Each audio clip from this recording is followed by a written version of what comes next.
बिस्मिल्लाहिर्रहमानिर्रहीम। अस्सलाम वालेकुम।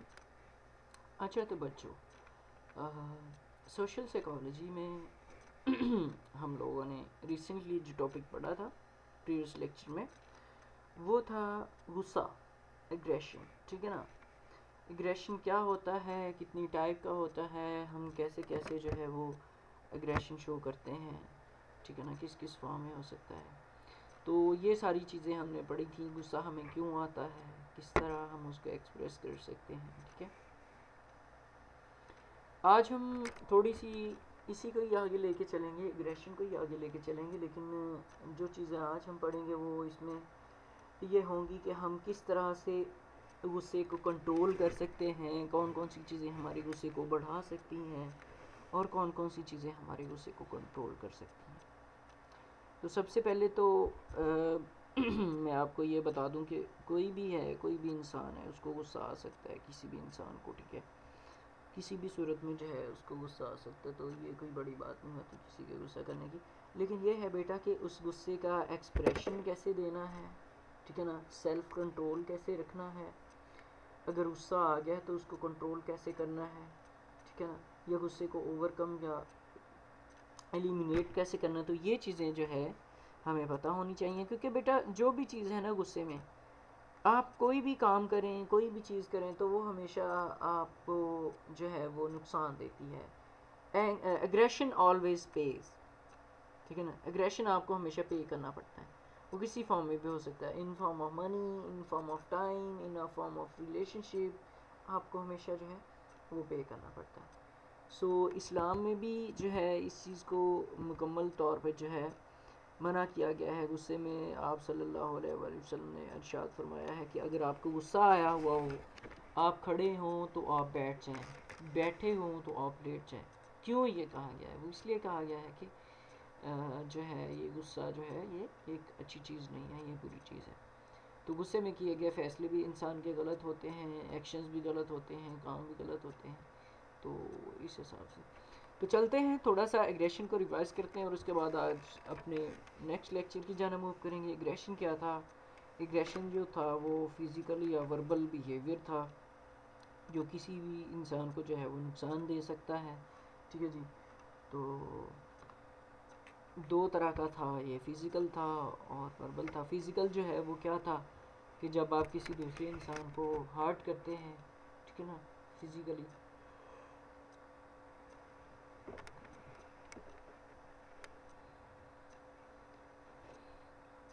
मतलब ये कि जब आप किसी दूसरे इंसान को थप्पड़ मार देते हैं, मुक्का मार देते हैं, ठुडा मार देते हैं, या डंडा ही उठा के मार देते हैं, ये उनके पैर मार देते हैं, वो था फिजिकल एग्रेशन। नेक्स्ट है जी सोशल एग्रेशन। सोशल एग्रेशन में हमने ये देखा था कि साइबर बुलिंग थी, ठीक है ना, इंसल्ट थी, ठीक है ना, हार्मफुल गॉसिप थी, इसके बाद सोशल एक्लूजन थी, ठीक है जी। तो ये चीज़ें थी जो कि सोशल एग्रेशन था, ठीक है ना। फिर इनकी हमने अलग अलग जो है वो डिटेल भी जो है वो देखी थी, ठीक है ना, कि ये क्या चीज़ें हैं, ठीक है ना। तो ये जो है आपने इस चीज़ को देखना है अच्छे से कि ये क्या होता है। फिर नेक्स्ट देखें, सोशल एग्रेशन जो है वो can be serious consequences. Social aggression के जो है वो सीरियस कॉन्सिक्वेंसेस जो है वो हो सकते हैं, मतलब कि इसके जो रिजल्ट्स हो सकते हैं वो बड़े ख़तरनाक किस्म के हो सकते हैं। बेटा साइबर बुलिंग कहते हैं गुंडागर्दी को।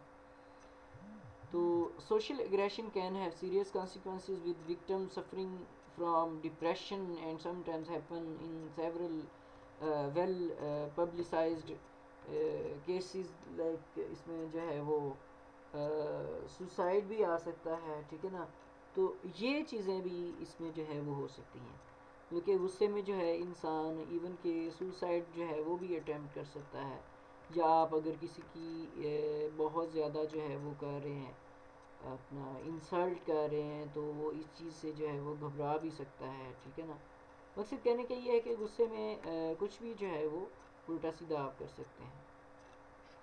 तो ये था आपका सोशल एग्रेशन, मतलब कि फ़िज़िकल एग्रेशन में आप वैसे किसी को मारते हैं, जबकि सोशल एग्रेशन में क्या था कि गाली देना किसी के बारे में, ठीक है ना, किसी की इंसल्ट जो है वो कर देनी, ठीक है ना, और इसके अलावा जो है वो किसी के बारे में जो है वो बुरा भला जो है वो कहना, ये हो जाएगा। तो ये सारी चीज़ें इसमें आ जाती हैं। अब है लर्निंग ऑफ एग्रेशन।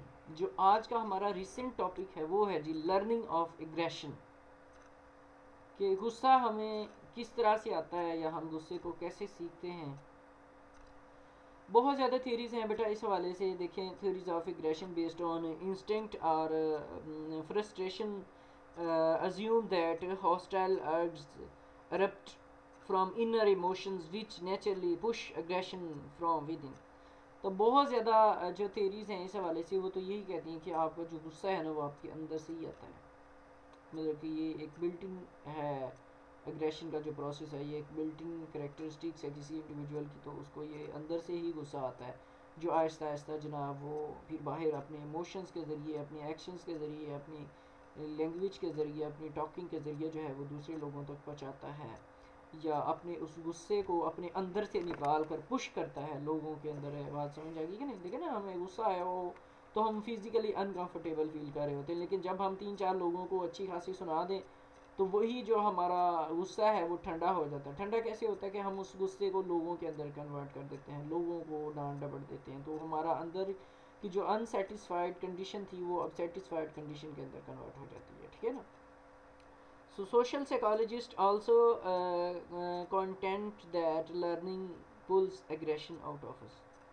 तो ये बड़ी अहम चीज़ है इसमें। देखिए, सोशल साइकोलॉजिस्ट जो हैं वो ये कहते हैं कि जो लर्निंग है, मतलब कि जो हमारी जो हम चीज़ों को सीखते हैं, ठीक है ना, वो लर्निंग ज़रूरी नहीं है कि आप बुक से करें, आप अपनी रोज़मर्रा की ज़िंदगी में भी कर सकते हैं, अपने दोस्तों से कुछ सीख सकते हैं, अपने बहन भाइयों से, वालिदैन से, हमसायों से। क्योंकि देखिए ना, हम डिफरेंट चीज़ें डिफरेंट लोगों से सीख रहे होते हैं कि उसने ऐसे क्यों किया, या वो ऐसा क्यों कर रहा है, या उसको ऐसे करना चाहिए था, या हम किसी दूसरे इंसान को देखते हैं कि उसने गुस्से में कैसा एक्सप्रेशन दिया, तो हम ये सोचते हैं कि यार मुझे भी वैसे ही एक्सप्रेशन जो है वो देने चाहिए, गुस्से पे कंट्रोल करना चाहिए। तो अब जो सोशल साइकोलॉजिस्ट हैं उन्होंने ये चीज़ सीखी है, या इस चीज़ के ऊपर वो एग्री हुए हैं कि जो लर्निंग है, मतलब कि जब आप कुछ चीज़ सीखते हैं तो वो सीखना जो है आपके अंदर से जो है गुस्से को निकाल देता है। देखिए, learning pulls aggression out of us. जो लर्निंग है वो आपके गुस्से को निकाल देती है आपके अंदर, ठीक है। उसके बाद है रिवॉर्ड्स ऑफ एग्रेशन, ठीक है।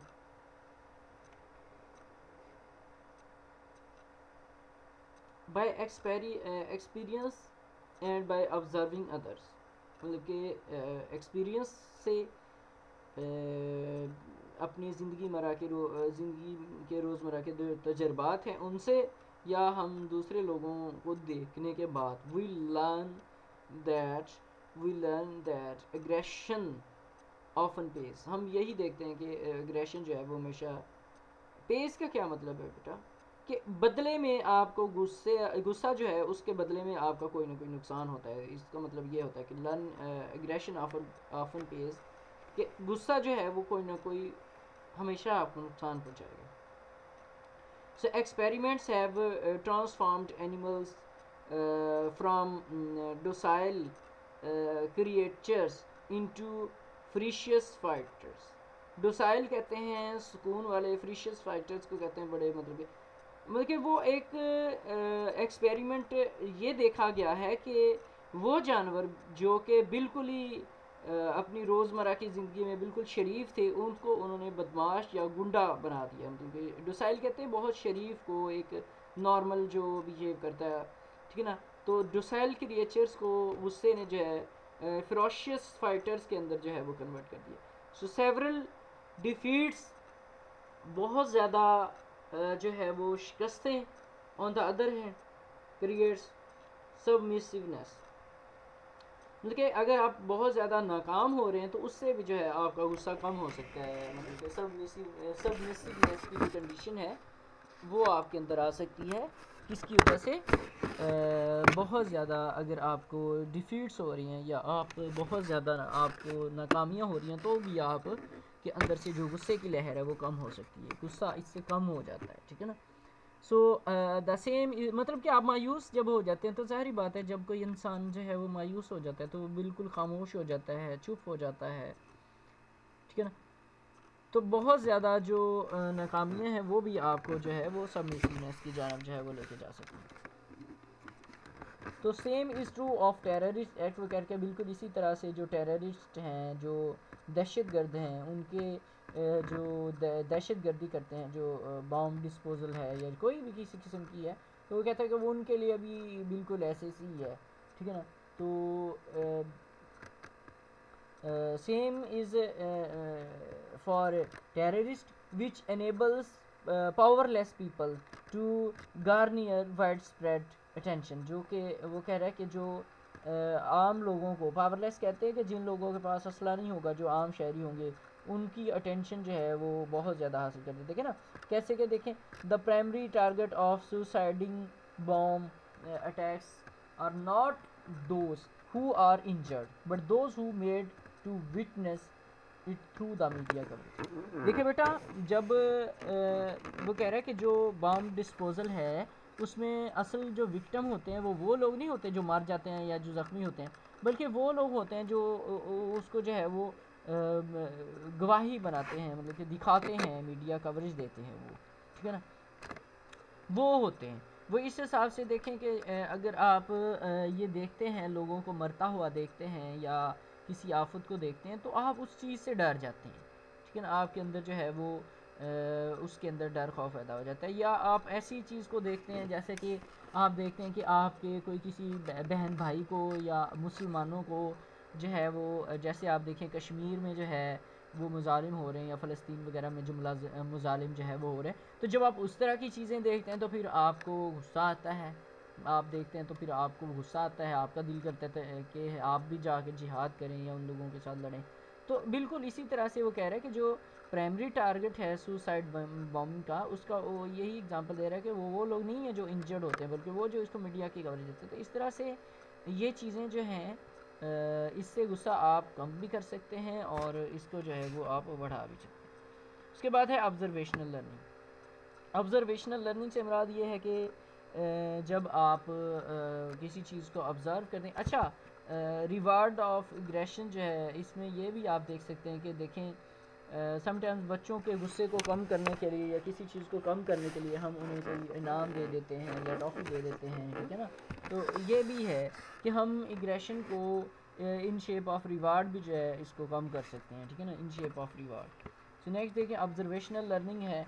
एल्बर्ट बंड्योरा 1997 में उसने एक प्रपोज़ल दिया था जिसमें सोशल लर्निंग थी, सोशल लर्निंग थ्योरी पेश की उसने एग्रेशन की। तो ही बिलीव्स दैट, उसको ये यकीन था कि we learn aggression not only by experiencing its payoffs but also by observing the others. वो कहता है कि हम जो है वो एग्रेशन को ना सिर्फ इस तरह से सीखते हैं कि हमें इसका कोई ना कोई नुकसान होता है, बल्कि हम दूसरे लोगों को ऑब्ज़र्व करने से भी सीखते हैं। So as with most social behaviours, जैसे कि बहुत ज़्यादा सोशल बिहेवियर था, we acquire aggression by watching others.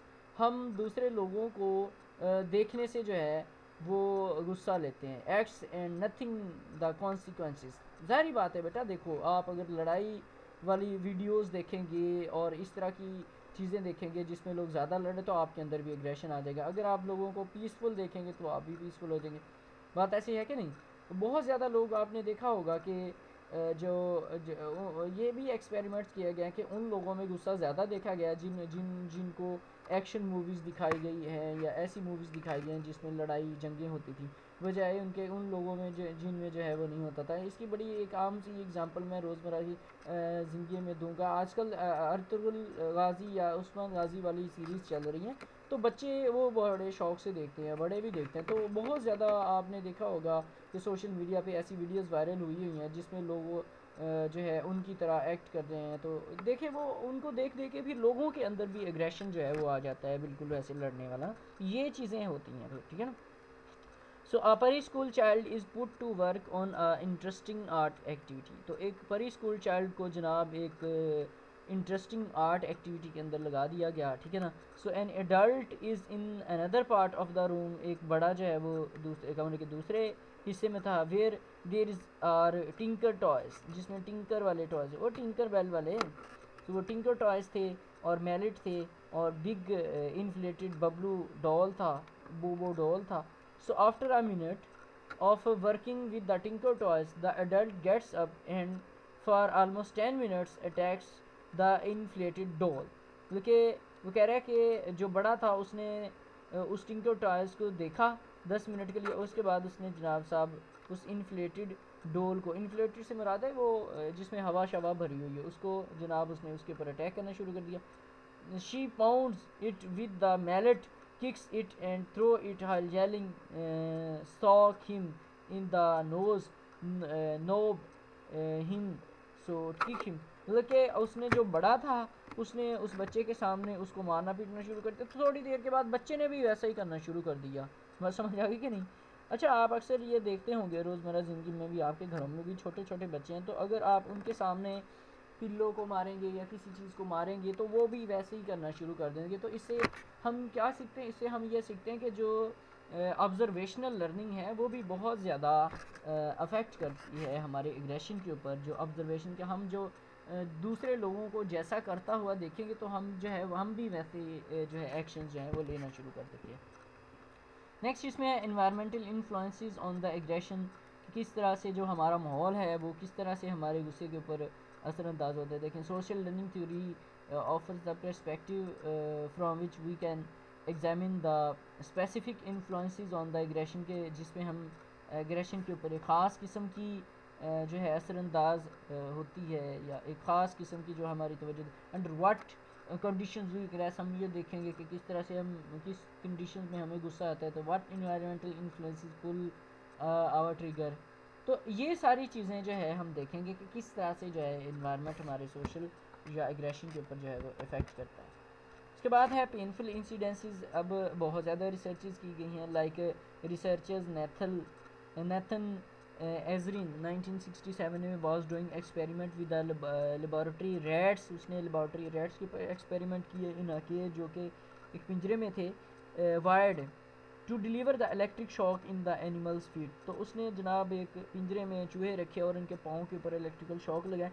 सो उस क्या देखना चाहता था, Azrin wanted to know if switching off the shocks would reinforce two rats positive interaction with each other. वो उसने देखा कि जब उसने वो ये देखना चाहता था कि जब मैं उनको झटके लगाता हूँ बिजली के, तो जब मैं झटके लगाना बंद कर देता हूँ तो क्या वो दो चूहे एक दूसरे के साथ पॉजिटिव इंटरेक्शन देखते हैं या नहीं। He plan to turn on the shock and then when the rats approach each other cut off the pain.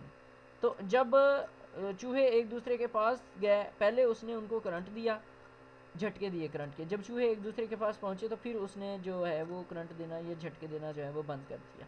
तो फिर क्या होगा, टू दिस ग्रेट सरप्राइज, अब इसके लिए वो क्या उसने देखा कि द एक्सपेरिमेंट प्रूव्ड इम्पॉसिबल, ठीक है ना। So as soon as the rats feel pain they attack each other before experimenter could switch off the shock.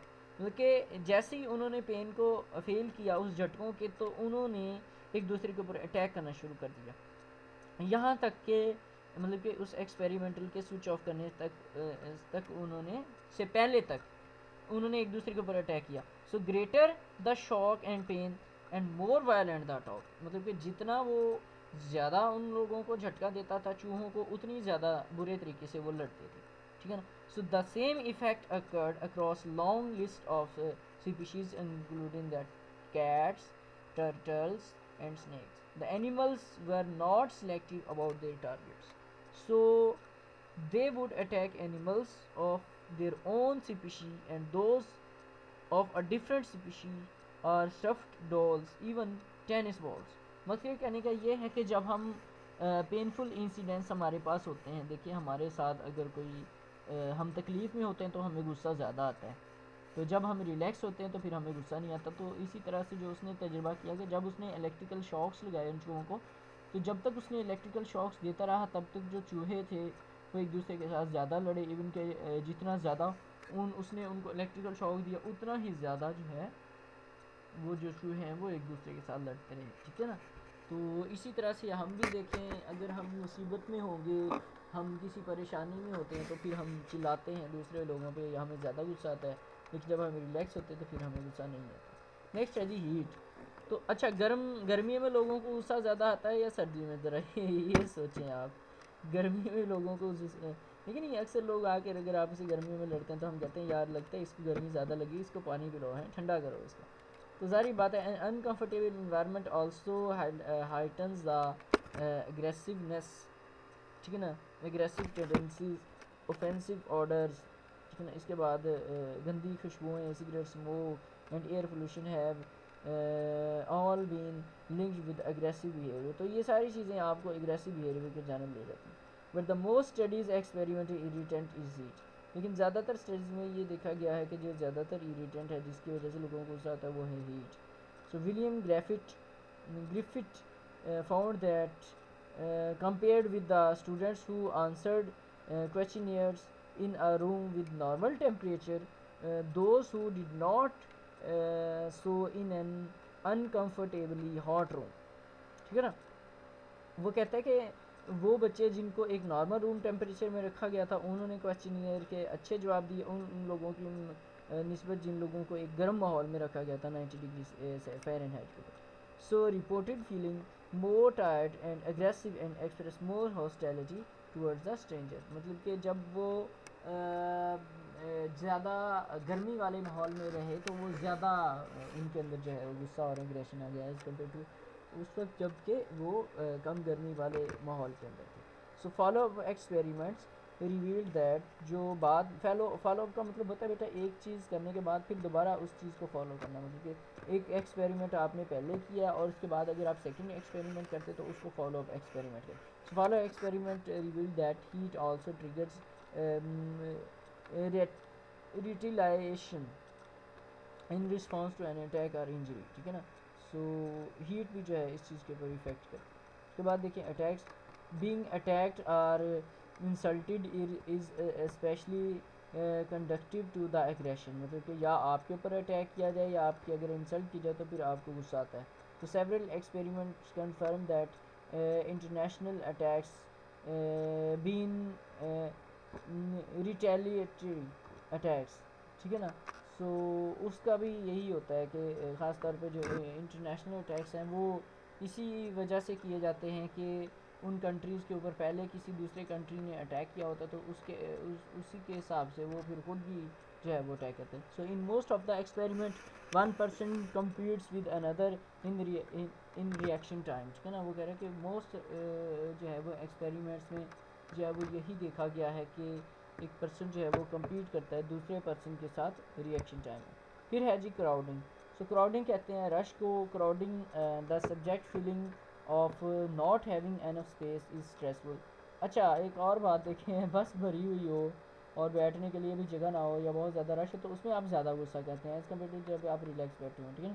So crammed in the back of a bus, trapped in slow moving freeway traffic, or living three small to a small room college dorm diminishes और sense of control।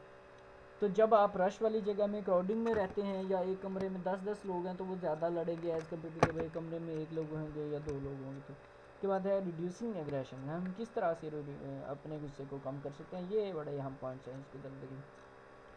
The concepts of catharsis is usually credited to Aristotle. So, although Aristotle said nothing about aggression, he did argue that we can purge emotion by experiencing them, and that viewing the classic tragedies before therefore enabled catharsis, ठीक है ना, purging of piety and fear. So real life experiments have produced similar results. One study examined internet users who frequently visit the rant sites where peoples are encouraged to express their anger. तो ये बेटा Aristo जो था उसने भी कुछ तजुर्बात किए। इसके अलावा उन्होंने ये भी देखा कि रियल लाइफ में उन्होंने जो तजुर्बा किया कि वो लोग जो कि इंटरनेट यूज़ करते थे, तो जब वो रेंट प्लेस पे गए जहाँ पर उन लोगों को रेंट पे करना पड़ रहा था इंटरनेट का, तो उनमें गुस्सा ज़्यादा देखा गया है एज़ कम्पेयर। उसके बाद है जी social learning approach. If the aggressive behaviour is learn then there is hope for its control. कि अगर हमें गुस्सा आता है तो उसको कंट्रोल करने के लिए भी होना चाहिए। Let's briefly review the facts that influences aggression and speculate have to contract them. So aggressive experience such as frustration, expectations, and personal attacks predispose the hostile aggression. So it is wise to refrain from planting false, unreachable expectations of the people's mind, anticipated rewards, and cost influences instrumental aggression. So this suggests that we should reward cooperatively non-aggressive behavior. Punishing the aggressor is less consistently effective. So threatened punishment deters aggression only under ideal conditions, when punishment is strong, prompt, and sure, when it is combined with reward for the desired behavior, and when the recipient is angry. So इसमें ये देखा गया है कि मतलब कि different studies में यही देखा गया कि जब किसी को हम सज़ा देते हैं तो उसके अंदर भी जो है वो जो एग्रेशन है वो ज़्यादा भी हो सकता है और कम भी हो सकता है, ठीक है ना। तो देखिए when the punishment is strong, prompt and sure, when it is combined with reward for. अच्छा, एक और भी बड़ी अहम बात है कि आप किसी बंदे को सज़ा देंगे तो हो सकता है उसमें उस चीज़ के सज़ा खाने के बाद गुस्सा ज़्यादा हो जाए। जैसे कि कुछ मुजरिम होते हैं, उनको जब जेल में मारा जाता है तो वो मार खाने के बाद ढीठ हो जाते हैं। वैसे कुछ बच्चे भी ऐसे होते हैं जिनको हम सज़ा देते हैं, जब आप बार बार सज़ा देंगे तो वो ढीठ हो जाएंगे, उनमें गुस्सा भी ज़्यादा आएगा। तो जब आप उसको रिवॉर्ड देंगे सज़ा की बजाय, कोई इनाम देंगे कि आपने बहुत अच्छा किया, आपने गुस्सा नहीं किया, जो ये आपके गुस्सा ना करने के बदले में आपको कुछ इनाम दिया जा रहा है, तो वो ज़्यादा इफ़ेक्टिव होता है एज़ कम्पेयर टू कि जब आप किसी बंदे को जो है वो सज़ा देते हैं। सज़ा की निस्बत आप रिवॉर्ड देंगे तो वो ज़्यादा बेहतर हो जाएगा। फिर है culture change and the word violence. अब देखें वो कह रहे हैं कि ये बेटा ये काफ़ी लंबे इसमें चीज़ें थी जिनको मैं लिख नहीं पाया यहाँ पे, उनका लुबे लुबाब मैं आपको समझा देता हूँ। उसमें उसने कहा है कि नेवरथलेस कल्चर चेंज द विल्कन slaughtered and plundered notes scientist writer Natalie Angier. तो उसमें ये देखा गया है कि वो कंट्रीज़ जिनमें जो शुरू से जंगें वगैरह करते जा रहे थे, तो वो ज़्यादा जंगें कर रहे हैं एज़ कम्पेयर टू उन कंट्रीज़ के जो शुरू में जो है वो चुप बैठे थे। तो अभी भी देखें दुनिया में कुछ ऐसी कंट्रीज़ हैं लाइक अमेरिका है या कुछ और कंट्रीज़ हैं जो ज़्यादातर इसराइल है इसमें, तो वो ज़्यादा जंगें जो है वो कर रहे हैं, ज़्यादा अटैक्स कर रहे हैं, या उनके अंदर एग्रेशन ज़्यादा है। पीसफुल कंट्रीज़ नहीं है, वो दूसरे लोगों को डिस्टर्ब करते रहते हैं खामखा में, ठीक है ना। तो ये भी देखा गया। अब उसके बाद है जी हम गुस्से को कैसे जो है वो कम कर सकते हैं। देखें, सेट आउट क्लियर एक्सपेक्टेशंस। इसमें कुछ पॉइंट्स हैं जिनके ज़रिए हम गुस्से को कम कर सकते हैं। सेट आउट क्लियर एक्सपेक्टेशंस, उसके बाद build rapport and understanding, show cultural sensitivity, उसके बाद अवॉइड नेगेटिव टॉक, उसके बाद डोंट अज्यूम और मेक जजमेंट्स, हमें जजमेंट्स या अजम्पशंस नहीं बनाने चाहिए। बी इनकरेजिंग, हमें इनकरेजिंग होना चाहिए। अवॉइड पावर स्ट्रगल्स, हमें पावर स्ट्रगल्स को जो है वो कम करना चाहिए, मैनेज करना चाहिए प्रॉब्लम्स को, हर चीज़ को या ट्रिगर्स को से हमें अवेयर होना चाहिए कि कौन सी चीज़ हमें गुस्सा दिला रही है। Reduce the effect of eliminate trigger situations, हमें ट्रिगर्स या सिचुएशंस को एलिमिनेट करना चाहिए। गेट यंग पीपल्स इन्वॉल्व, जो यंगस्टर्स हैं उनको इन्वॉल्व करना चाहिए। उसके बाद डेवलप करना चाहिए स्ट्रेटजीज़ को जो कि यंग पीपल्स के अंदर जो है इमोशंस को कंट्रोल करती हैं। पॉजिटिव री इन्फोर्समेंट करनी चाहिए और हमें तैयार रहना चाहिए मैनेज करने के लिए किसी भी इंसिडेंट को या एग्रेशन को। So the best way to reduce the incidence of aggression among the young people is to prevent them from occurring in the first place. तो वो कह रहे हैं कि जो बेस्ट वे है कि यंगस्टर्स के अंदर गुस्से को कम करने के लिए वो यही कहेगा उनको पहली वाली जगह पर होने से रोकना चाहिए। Preventing aggression takes some thought and care. गुस्से को प्रिवेंट करना जो है वो कुछ न कुछ थॉट्स और केयर जो है वो लेता है। You first need to become aware of what situations are likely to trigger aggressive behaviour, ठीक है ना। Your first need because to become aware of what situations, आपकी जो पहली ज़रूरत है वो ये है कि आप अवेयर ऑफ हो जाएं उन सिचुएशंस को जो कि एग्रेसिवनेस को जो है वो शुरू करती हैं। And then keep these situations from arising by using the appropriate strategy, फिर उन सिचुएशन से दूर रहना चाहिए एक अप्रोप्रिएट स्ट्रेटजीज़ को यूज़ करते हुए। सो successfully discouraging aggressive behavior in young people also involves building solid and appropriate relationship with them and creating a structure and secure environment, ठीक है ना। सो कामयाबी जो है वो यंगस्टर्स को के अंदर एक सॉलिड और अप्रोप्रिएट रिलेशनशिप जो है अगर वो आप क्रिएट कर देते हैं तो आप एक उनके अंदर गुस्से को कम करके एक सिक्योर्ड इन्वायरमेंट जो बना सकते हैं। Set out a clear expectations, देखें all at the start new relationship with young people set out a clear ground rules for them. देखें आपको गुस्सा आपने कैसे कम करना है कि शुरू में ही आप कानून बना दें कि जनाब ये चीज़ें मुझे पसंद हैं, ये चीज़ें मुझे पसंद नहीं है, आपने ऐसे करना है, ऐसे नहीं करना। तो इस चीज़ से भी आप गुस्से को कम कर सकते हैं। देखिए ना, this might include simple relationship saying no swearing, कस्में नहीं खाने, keep your hands and feet towards, अपने हाथ मुँह अपने तक ही रखने हैं, ठीक है ना। फॉलो द डायरेक्शन, जैसे हुक्म है वैसे ही करना है। So you should also make clear that those young people who do not follow these your ground rules will face consequences, and then make sure you follow through even through when the occasion arises। तो शुरू से ही आपने सारी बातें clear कर दी हैं। Set out expectation से क्या मुराद है कि आपने शुरू में ही सारी बातें जो हैं वो क्लियर कर देनी है। इस तरह आप गुस्से को कम कर सकते, बजाय इसके कि आपने शुरू में कुछ किसी को बताया नहीं है, उससे कोई उल्टा काम हो गया तो फिर उसको डांटे। इसलिए बेहतर ये है कि शुरू में ही उसको सारी चीज़ें समझा दें, ठीक है ना। दूसरा क्या है, बिल्ड रिपोर्ट एंड अंडरस्टैंडिंग। देखें, maintaining orders and discipline, it also important to establish a bond with based on trust and mental respect. देखिए बेटा, इसमें ना एक दूसरे को समझना बहुत ज़्यादा जो है वो ज़रूरी होता है। जब आप एक दूसरे की इज़्ज़त करेंगे, एक दूसरे को समझेंगे, एक दूसरे के ख़यालात को, फीलिंग्स को, थॉट्स को जब आप समझेंगे तो आप कम गुस्सा करेंगे। जब आप उसको समझेंगे नहीं, उसको वक्त ही नहीं देंगे तो फिर आप ज़्यादा गुस्सा करेंगे। हो सकता है कि उसने उस सेंस में बात नहीं की हो, लेकिन हम उसको गलत समझ रहे हो और गुस्सा कर रहे हो।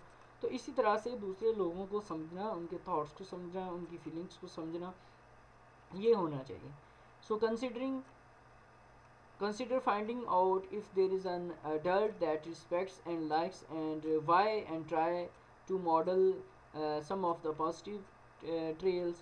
तो इसमें भी ये देखना चाहिए, be aware of differences between why, the way you view and word and way young peoples might view it, especially if they come from a background that is different from the yours। तो वो कह रहे हैं कि कुछ लोग ऐसे भी होते हैं जो ऐसे बैकग्राउंड से आते हैं जो आपसे मुख्तलिफ है, तो उनमें भी जो है उनको भी समझना चाहिए। ये नहीं है कि नए आने वाले लोगों को समझना नहीं चाहिए, उनको भी समझना चाहिए। मतलब कि एक दूसरे को समझने से भी गुस्सा कम किया जा सकता है। कल्चरल सेंसिटिविटी आपने शो करनी है कि आपका जो कल्चर है वो आपको क्या सिखाता है, आपका जो बैकग्राउंड नॉलेज है, जो आपकी फैमिली है वो आपको क्या सिखाती है, जो आपका कंट्री है वो आपको क्या सिखाता है, जो आपका रिलीजन है वो आपको क्या सिखाता है। तो इसको भी, उस चीज़ को भी देखना चाहिए। इन सारी चीज़ों को अपने माइंड में रख कर जो है फिर हमें इस चीज़ का फ़ैसला करना चाहिए कि हमने जो है वो गुस्सा करना है या हमें गुस्सा जो है वो नहीं करना है। उसके बाद है किसी बंदे के बारे में जो है वो लेबलिंग या स्टीरियोटाइपिंग जो है वो नहीं करनी चाहिए। मतलब कि किसी इंसान को जो है हम उसके बारे में अपनी तरफ से जो है मतलब कि जो लेबलिंग या हम स्टीरियोटाइपिंग करते हैं वो नहीं करनी चाहिए। कि खुद से किसी इंसान के बारे में कोई राय कायम नहीं करनी चाहिए कि वो अच्छा है या बुरा है, ठीक है ना। तो ये भी उसको अवॉइड करनी चाहिए। नेगेटिव टॉक्स को अवॉइड करना चाहिए। भाई किसी को आप मजाक कर रहे हैं या मजाक में आपने किसी की इंसल्ट कर दी है या किसी को कोई ऐसी बात कर दी है कि जिससे उसको गुस्सा आ जाता है, या कोई ऐसी बुरी बात कर दी है, गंदी बात कर दी है, तो उस चीज़ को भी जो है वो कम से कम करना चाहिए। फिर है जी, किसी के बारे में अजम्पशंस नहीं बनाने चाहिए कि वो ऐसा है, मतलब कि टॉक पॉजिटिवली, हर शख्स के बारे में पॉजिटिव रहना चाहिए about the specific behaviour of the young peoples to their parents और other adults while the young peoples are present. For example, he concentrated very well in art classes and produced a great painting. She was listening well during the story time. मतलब कि इस चीज़ को आपने किसी के बारे में या जजमेंट जो है वो नहीं बनानी है, किसी चीज़ को अज्यूम नहीं करना कि वो बंदा बड़ी तवज्जो से सुन रहा था और वो बंदा जो है मेरी बात तवज्जो से नहीं सुन रहा था क्लास में, तो इस तरह से भी आप गुस्से को कम कर सकते हैं। पावर स्ट्रगल्स को आपने कम करना है, ठीक है ना, like whenever possible avoid getting into direct power struggle with young people, struggle in which you for example command them to do what they are told with reason because I said to। बल्कि ये नहीं करना चाहिए कि आप बिल्कुल अपने बात को फुल फ्लेजी कहें कि जो मैंने कहा है वही होना चाहिए, मतलब कि दूसरे लोगों को भी समझना चाहिए और उन लोगों की बात सुननी भी चाहिए, तो उसके अकॉर्डिंगली जो है उनको गाइड करना चाहिए। फिर प्रॉब्लम जो है उनको मैनेज करना चाहिए, जो भी प्रॉब्लम आपका आता है उसको मैनेज करें प्रॉपर। अगर आप प्रॉब्लम्स को मैनेज नहीं करेंगे तो प्रॉब्लम्स बढ़ते जाएंगे, जिससे आपको ज़्यादा गुस्सा आएगा, तो फिर इसी तरह से आप जो है अपने प्रॉब्लम्स को मैनेज करें, ठीक है। फिर उसके बाद हर चीज़ को उस चीज़ से आपने दूर जाना है या इस चीज़ को आइडेंटिफाई करना है जो कि आपको गुस्सा दिलाती है। देखें, become aware of triggers. Triggers क्या होते हैं? जो आपको स्टिमुलेट करते हैं। देखिए, become aware of situations or stress that triggers the young persons to act and behave aggressively. Some of these triggers might release during the initial conversations, क्योंकि उस चीज़ों को आपने कम करना है जो कई गुस्सा दिलाती हैं, जैसे कि conflict with the peer, a change in the routine, facing task और expecting that is too challenging, और बैड मूड है पॉसिबली कॉज्ड बाय टायर्डनेस और hunger, too many disturbance in the environment, तो इन चीज़ों को जो है वो अवॉइड करना चाहिए। फिर है एक पॉजिटिव री इन्फोर्समेंट करनी चाहिए। री इन्फोर्समेंट कहते हैं कि किसी की तरफ लेकर जाना। देखिए, वैन पॉसिबल प्रेज रिवार्ड, के जब तक वो कहता है कि कभी मुमकिन हो तो उनको उनकी तारीफ़ भी करनी चाहिए, उनको रिवॉर्ड भी देना चाहिए, ठीक है ना। तो इस चीज़ से भी जो है उनके अंदर जो है आप गुस्से को कम कर सकते हैं।